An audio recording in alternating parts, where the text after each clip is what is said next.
Fala galera, sejam bem-vindos a mais um vídeo aqui no canal.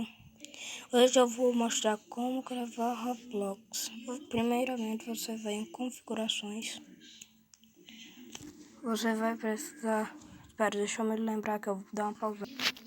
Galera, eu me lembrei, você vai... Após entrar sei lá, configurações, você vai pesquisar. Aí vai aparecer gerenciador de teclado, gerenciador de redes. Você vai entrar em gerenciador inteligente. Serve para qualquer jogo ou qualquer coisa. Você vai em potencializador, a última opção. Vai em adicionar aplicativos.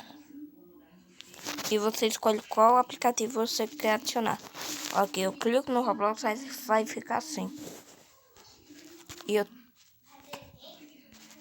E o YouTube. Aí você aperta em concluir. Pronto, só isso. Esse foi o vídeo. Falou. Se inscreva no canal, ative o sininho e deixe o like. Aí aparece todos os aplicativos que você vai adicionar aplicativo. Pronto, você escolhe seus aplicativos. E aperta ali em concluir ali em cima. Esse foi o vídeo. Falou, galera. Deixe um like, se inscreva no canal e ative as notificações para receber todos os vídeos novos. Falou!